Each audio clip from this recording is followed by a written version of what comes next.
वरिष्ठ नागरिकଙ୍କୁ UCO bank ମୁଖ୍ୟ ପରିଚାଳକଙ୍କ ଦୁର୍ବ୍ୟବହାର ଅଭିଯୋଗ କାର୍ଯ୍ୟାନୁଷ୍ଠାନ ଦାବି।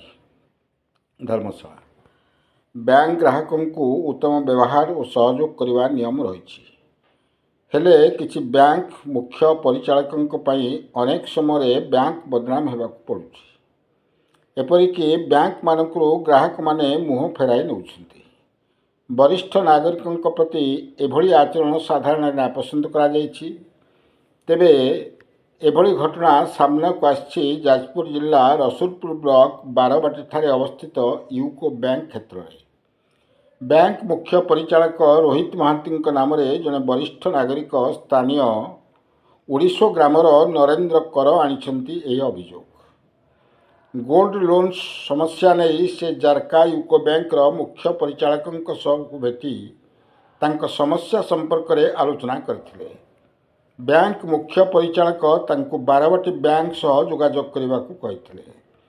तेबे श्री कर दीर्घ दिन हेब बारबाटी बैंक को दौड़ी दौड़ी नयान्त हो पड़ते। शेष में मुख्य परिचालक रोहित महांती तांको नाना कथा कहवा सह दुर्व्यवहार करथिबा से अभियोग करिसेंती। आज से तंकर समस्त तथ्य नहीं बैंक को जाइथिले। तेबे मुख्य परिचालक महांती तांको बारंबार कहीं बैंक आसुछंती आउ आमको अजथा हैरान करुछंती। तुमे जहाँ करिवार अछि ताहा कर बोली कहिथिले, जहाँकि जड़े वरिष्ठ नागरिकों प्रति व्यवहार साधारण रे नापसंद करा जाइछि। तेबे मुख्य परिचालकों विरोध में कार्यानुष्ठान लेवाकू से दाबी करिसेंती।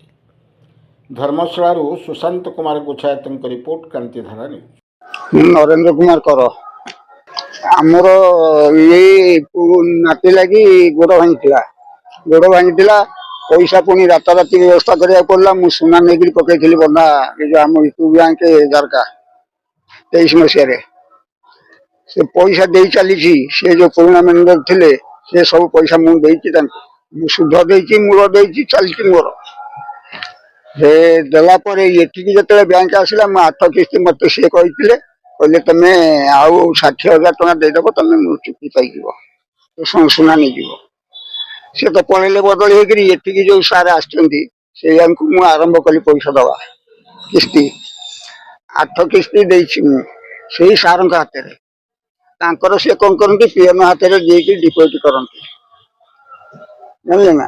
किंतु मु भूल कही नहीं कि करी नहीं ये बाबद मुझे प्रथम जो कहली मो सुना दिंतु मुझे तो टा सुधदेली ये हूँ 2.5 मास 3 मास पाखापाखि ये कथा एटू कहले तुम्हें पैसा आम ना सुना दे जे किंतु आम हिसाब किताब न कले भूल भाल हम कौन कर मत से कहले तुम्हें कला मुझे तुमको फोन करी तुम्हें आसिक तुम सुना नब आउ पैसा पत्र तुम्हें दब कि आम दबू से कथा मुझे मासक पर मो फोन कले जदि कले मु गली कौन फोन कौन है मोर सब कम सरीगला से कहले ना तुम्हें आहरी हुदस्त मत कहते कहले तुम्हें जो 26,550 टका नदेला पर्यंत तुम सुना बाहर ना कहली सुना कौन बाहर मुझे तो टा सुझिली मुझे सुना नेबी सब 26,000 टका आसला कौटू एठू मुझे पलि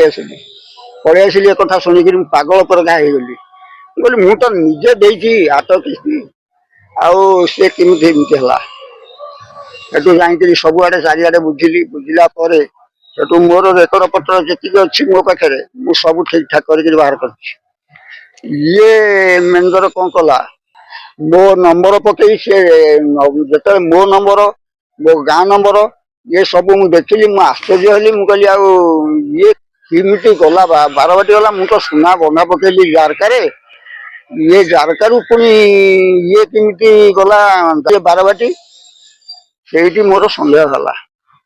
किंतु देखु मोर 8 ये मुझे पेंशन मुझे जो पेंशन पाइली मुझे आगे किमिटी किस्ती देवी मो घर को रक्षा करी माँ कही आगे नहीं देकर आसली सबुदिन एठू तो मुझे पेंशन पाइबी से नहीं देवी अच्छा तापर दिन 15,000 टका मोर रहा कि 5,000 रहा कि बिल्कुल पैसा न रहा मुझे कथा चिंता कली मुझे देली पुणी ये 16,000 टका देती से आग दिन पुणी 15,000 टका मुझे नेली यही कथारू प्रमाण करने ମୋର ସନ୍ଦେହ ହେଲା ତାଙ୍କ ଉପରେ।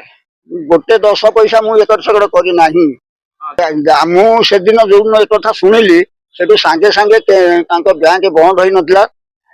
ତାମାନେ ବନ୍ଦ ହେଲା ପରିକା ଜଣେ ଜଣେ କିରି ପଳଉଥିଲେ ସେତେବେଳକୁ ଝଞ୍ଜର ଭିତରୁ। ସେଇଠି ମତେ କହିଲେ ଆଜି ମତେ ମ୍ୟାନେଜର କହିଲେ, ବାରବାଟୀ ମ୍ୟାନେଜର କହିଲେ, ଆଉ ତମେ ଯଦି ଚାହିଁବ ଆଉ କୋଉଦିନ ଆସ, ଦିନ 2 ଦିନ ଖଣ୍ଡେ ଛାଡିକିରି, ଆଜି ମୁଁ ରହିପାରିବିନି, ମୋର କାମ ଅଛି, ମୁଁ ପଳଉଛି। ସେଦିନ ସେ ପଳେଇ ଗଲେ। ଏଠିକି ମୁଁ ଆସିଲି 3 ଥର। ବାରବାଟୀ ବ୍ୟାଙ୍କକୁ ଆସିଲା ପରେ ମତେ ସେଠୁ କହିଲେ ତମେ ଯଦି ଅବିଶ୍ୱାସୀ କରୁଛ ତାହେଲେ ଏଇ କାଗଜ ଦିଆହେଇଛି, ଏଇ କାଗଜ ସେ ପ୍ରଥମ ମତେ ଏଠି ଦେଲେ। ଆସିଲା ପରେ ମତେ ତମେ ହେଇପାରିବନି, ସେ ମୋର ଗୋଟେ ଇଏ ଦେଇଛନ୍ତି, ମୋ ପାଖରେ ଅଛି ସେଇଟା। ଇଏ ବାରବାଟୀ ବ୍ୟାଙ୍କ ପ୍ରଥମ ଦେଲେ ଏଇ ଯୋଉ ଇଏଟା ଫର୍ମଟା। ଆଉ କହିଲେ ତମେ ଦେଖ, ତମେ ଦେଖିକିରି ଯା। ବ୍ୟତୀତ ଅନ୍ୟ କିଛି କହିନାହାନ୍ତି। ମୁଁ ଘରକୁ ଗଲି। ଆଜି ଯାଛା ତାକିରି ଯାହା ନ କହିବା କଥା କହିକିରି କହିଲେ ଆମକୁ ତମେ ଟଙ୍କା ଦେଇଛି ନା, ଇଏ ଟଙ୍କା ତମେ ଦେଇ ନେଇଛ ଆମ ବ୍ୟାଙ୍କରୁ। ମୁଁ କହିଲି ମୋର ସୁନା ରହିଲା ଏଠି, ଆଉ ମୁଁ ତମ ବ୍ୟାଙ୍କ ବାରବାଟୀ ମ୍ୟାନେଜର କହିଲା ପରେ ଆମକୁ ଯାଛା ତାକିରି ଅବାଜିଆ କରିକି କଥାବାର୍ତ୍ତା କରିଛି। ମୁଁ ପଳେଇ ଆସିଲି। ଚାହୁଁଛି ମୋ ପଇସା କେମିତି ମୁଁ ପାଇବି। ଆଉ ମୁଁ ଯୋଉ ଲୋକ ତାଙ୍କ ପାଖକୁ ଆସିବାର କାରଣ, ସେ ଜଣେ ମ୍ୟାନେଜର। ମୋର ତ ସାଧାରଣ ଜ୍ଞାନ ନାହିଁ। ମୋର କଣ, ମୁଁ ମୂର୍ଖ ସୁଦ ଯାହାକୁ କୁହନ୍ତି। ମୁଁ କେମିତି ତାଙ୍କଠୁ ଭଲ କଥା ଶୁଣିଥାନ୍ତି କି କଣ କରିଥାନ୍ତି, ଆଡୁ ବୋଲିକି ସାଡୁ ମୋ ସାଙ୍ଗରେ ଗପିକିରି ମତେ କହିଲେ ତମେ ଏଠୁ ଉଠ। ମୋ ଦରକାର, ମୋର ଇଏଟା ପଇସା ବୁଡିଗଲା, ଗଲା ମୋ ସୁନା ବୁଡିଲା। ଶେଷରେ ମୁଁ ଇଏ କରିଛି। ମୁଁ କହିଲି ଯଦି ପ୍ରକୃତ ମୋଠୁ ଝାଳ ବୋଇଥିବ, ରକ୍ତ ବୋଇ ନାହିଁ, ଝାଳ ବୋଇ ନାହିଁ ତ ରକ୍ତ ବୋଇଛି। ଯୋଉ ପରିଶ୍ରମ କରିକି ମୋ ଛୁଆକୁ ବଞ୍ଚେଇଛି ସେ କଥା ମୁଁ ଜାଣିଛି, କିନ୍ତୁ ଭଗବାନଙ୍କ ଉପରେ ମୁଁ ଡାକିଛି ଭଗବାନଙ୍କୁ ସେଠି। ମୁଁ କହିଲି ଜଗନ୍ନାଥ ହିଁ ସେଇ ମ୍ୟାନେଜରଙ୍କ ଉପରେ ଦୃଢ କାର୍ଯ୍ୟାନୁଷ୍ଠାନ ଗ୍ରହଣ କରାଯାଉ।